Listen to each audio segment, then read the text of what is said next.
What is going on, my amazing Disney family? Today's video, I'm going to be reviewing all of the different dining experiences that we had on our 7-day Western cruise on the Disney Fantasy. So without further ado, let's get right into this. The way that I ended up reviewing each one of these dining experiences is that I broke it down into 4 different categories. The first one is going to be theming, the second is going to be entertainment, the third is going to be service, and then the fourth is going to be food quality. Now, I am rating this based off of a scale of 1 to 5. 1 being that it was an awful experience, and 5 being that it was amazing, the best experience that I've ever had. I also included at the end of this video 5 different tips that's going to help make your dining experience as best as it possibly can be. So make sure to stay tuned to all of the video because there's a lot here to help you decide which one you want to eat at and give you an overall taste into the Disney Fantasy dining experiences and my overall opinion on it. So with that all out of the way, let's dive into the first dining experience, and that is going to be Animator's Palate. When it comes to theming, I gave Animator's Palate a 5. I think personally that this is the best rotational dining on Disney Fantasy, hands down, in my opinion. It makes you feel like you are immersed in the animations of Disney, and all of us, whether we're adults or kids, love that about Disney. It brings your inner child out. It just has this feeling that there is just magic all around you, which segues me perfectly right into the entertainment, which I think you know what that's going to be. It is going to be a 5. The entertainment in Animator's Palate is beyond amazing to me. I think that it is the perfect amount of everything. There is just interactions that go on, there is lightings, there is different music, there's just everything that you could want in a dining experience, and it doesn't feel like it's overwhelming or it's too much. It is just the perfect amount. If I could do Animator's Palate every single time, I probably would, because it is just hands down the best for the theming and entertainment. Next is going to be service. Now, service for me is a big 5. I am going to tell you guys right now, get this out of the way, that every single one of the rotational dining gets a 5 from me because they are amazing. The Disney cast members, from the head servers to the server to the assistant server, are amazing. They do such an amazing job to want to get to know you, to understand what you like, what you don't like, so that they can make your dining experience as amazing and efficient as it possibly can be. I just can't get over how amazing they consistently are no matter what ship that you go on. And the last category, food, I gave Animator's Palate a 5. I think Animator's Palate has such a diverse menu and has something that is just going to taste good. When we were on Disney Fantasy, we got lucky enough to have Animator's Palate twice for dinner, and in those both times we had different menus. One was the regular rotational dinner when we first got on the actual ship. And then on Pirate Night, we had a pirate themed actual dinner, which was amazing and to die for. I just loved to have the different flavors and the Caribbean food that was there. But all in all, the food quality is amazing. And honestly, anything that I ordered, I enjoyed. If you probably couldn't tell, Animator's Palate is definitely the #1 option in my opinion as far as the Disney dining rotation. Now moving on to our second dining rotation, and that is going to be Enchanted Gardens. Now when it comes to theming, I gave Enchanted Gardens a 4. The reason why I gave it a 4 is because it is beautiful. The ambiance is amazing. It really gives you this feeling as if you're kind of in this beautiful, majestic garden, and it just gives this inviting and welcoming feeling, in my opinion. Now, when it comes to entertainment for Enchanted Gardens on this particular cruise, I gave it a 2 because there was no entertainment at all. When we went on Disney Dream and went to Enchanted Gardens, there was actually entertainment in the form of characters coming around, dancing to the music, and just kind of just walking around to the tables and interacting from there. But unfortunately, for whatever reason on Disney Fantasy, that wasn't there. I don't know if it was because it was a booked cruise and there was a lot of servers who were running around having to do so many different things, which is completely understandable. I am not complaining because they were super busy, not only taking care of us in the actual dining room, but also taking care of those who didn't end up showing up and still wanted to order their stuff to their room. So I understand it from that standpoint, and I'm not bashing them off from that perspective. But I just had to give it a 2 because there was nothing there, and I have to keep it real in that perspective. When it comes to service, you guessed it, got a big old 5. It's the same crew who was amazing. I absolutely love how Disney has our dining crew follow us all throughout our rotational dining, because you just get to know them on a deeper level, and it just makes the dining experience that much fun because it's more intimate, in my opinion. Going into the food quality, I ended up giving Enchanted Gardens a 4. Enchanted Gardens food, in my opinion, is very like fresh based. It's more focused on making sure that the food itself stands out and not having to add sauces really. It's just more about just having this fresh feeling. It honestly, to me, feels like a healthy kind of Cali vibe in there as far as like what type of food you're gonna get, which is awesome. It is great. It is high quality. I definitely enjoy everything that I eat there. In my opinion, it is second to Animator's Palate because there's just a little bit more options. Overall, Enchanted Gardens is right up there with Animator's Palate as far as being one of my favorite dining rotations on the Disney Fantasy. And last in the category of the Disney dining rotation is going to be Royal Court. Now, when it comes to theming, I gave Royal Court a 2.5. Personally, I just feel like there really isn't that much theming in Royal Court. It is nice, it is elegant, you can definitely feel that, but for me, I am more of a Disney adult. In fact, I am 100% a Disney adult, and my inner child is kind of craving some more Disney magic around. You do end up seeing a little bit of Cinderella as far as like her cart and stuff like that, and I get that that's kind of what the theme is going for as far as elegant, but it almost feels like a dining room that you would see on any other cruise. And for me, I have a high expectation as when it comes to Disney dining because it's Disney and that's what they do, right? Now, when it comes to entertainment, it's unfortunately going to get a 1.5 in my opinion, and the reason being is that there is no entertainment. With all of Royal Courts that I've been on, whether it was the Disney Dream or the Disney Fantasy, there's not really entertainment in the form of like the characters. Now, of course, the servers do an amazing job to entertain us with themselves. Like, they will go out and, you know, do different riddles or just kind of try to talk with us or just make jokes. So they do an amazing job from there. But when you're on a Disney cruise or anything Disney, you're kind of expecting some kind of extravagant show or just something to, you know, to experience on there. And of course, that could be just me being spoiled and stuff. But honestly, I got to keep it real. There's nothing there, and I've never seen anyone have really an experience as far as having entertainment. Now, I do know that there are special dining packages that you can get where you can go there, I think, for lunch and have a princess tea. I think it's tea and like you can have some snacks and stuff like that. But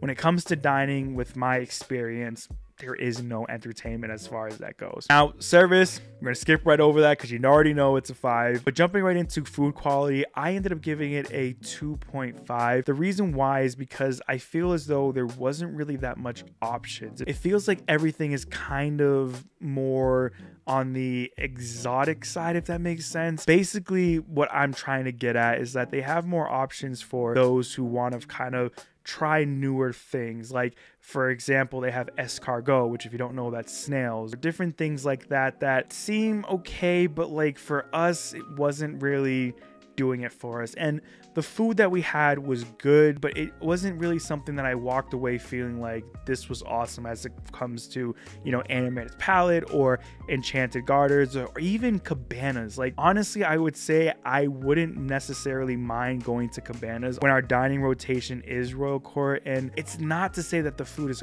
awful. That's not what I'm saying. It's just I feel like I would get a better food quality experience there because the food there is amazing. At the end of the day, I have to keep it real, and Royal Court is really not something that I am like 100% needing to go there. The only thing that will make me definitely need to go there is that brie, because that fried brie is absolutely amazing. Now, that concludes our rotational dining, but now we're going to jump into our quick service, and the first one being Cabanas. Now, when it comes to theming, I gave it a 5. I love the theming in Cabanas. It is one of the things that grounds me into realizing that we are on a Disney cruise and kicking it off. I feel like all of us Disney cruises, when we go on our Disney cruise, we of course have to go to Cabanas and get ourselves a bite to eat, because that is when we know it is time to relax and enjoy all the different things that are going to happen on our Disney cruise. Now, when it comes to entertainment, we're not going to give it a score because there is no entertainment, and that is to be expected. It is a quick service, so we're not going to rate it from there. But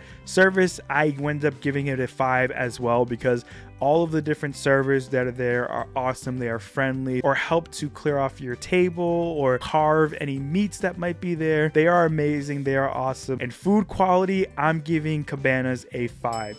I think that the quality of food that is in Cabanas for a quick service, it is awesome. Honestly, it is some of the best food that I've eaten on the ship. Like, I am excited to go down there and see what's on the menu, and there are things that are like I haven't really tried before, and I've gone and eat it, and it's like amazing. It is like up there with the dining experiences on the rotational dining or anywhere else besides the extra cost dining like Palo and Remy's, because of course those are going to be really good. So I highly recommend going to Cabanas. They have food for every single person, in my opinion. Your picky eaters, your eaters like me who just eat anything, and everything else in between. Next is going to be Flo's Cafe. This is more of a kind of grab and go. You know, there are seating outside of it, but usually it's kind of to get like a little late night snack, in my opinion. Even if you wanted to get like maybe a small bite in between your actual dining experience, Flo's Cafe is a perfect place to go there. When it comes to theming, we're not going to be rating it from there because there isn't really that much theming, which is to be expected. It's more meant to just be something you quickly grab and head over and sit at one of the tables that are there, or you can even grab it and go watch a movie on the funnel vision. That's something that me and Amanda love to do. It's just getting our chicken fingers and fries and sitting by the funnel vision and watching whatever movie is on from there. Service, gotta give it a 5 as well. Food quality, I ended up giving it a 4. It does what its jobs needs to, right? It's chicken fingers, it's fries, it's nice sandwiches. It's nothing really elaborate, but it gets the job done. They're still going to stick to that Disney standard of making sure that everything is hot, everything tastes great. It is a great option to go ahead and grab something quick, or like us, to get a late night snack. Now, everything that I've talked about so far is all included in what you pay for the Disney cruise. But this next dining experience is something that you would have to pay extra on top of what you've already paid, and that is Palo. Starting off with theming, I gave Palo a 5. It is a place where you go and expect exactly what is there, right? It is romantic. It is a place to kind of just feel elegant, to go on a date,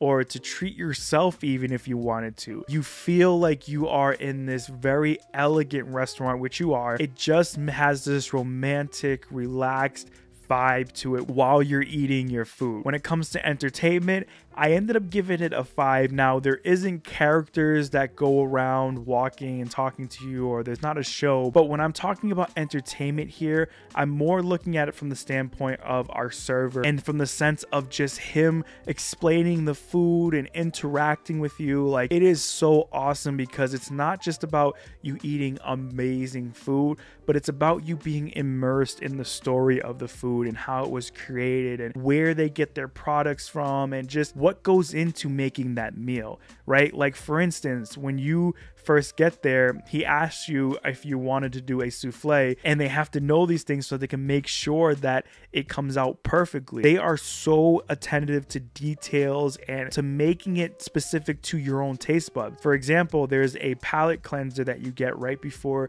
you get all of your appetizers or meals, and that palate cleanser, for me, I enjoy because it has mushrooms. I really do enjoy mushrooms, but for someone like Amanda who doesn't like mushrooms, he ended up asking, like, do you like mushrooms? And she said no, and he was like, no worries. And we didn't think anything of it. We didn't think she was gonna get one. We were like, it's fine.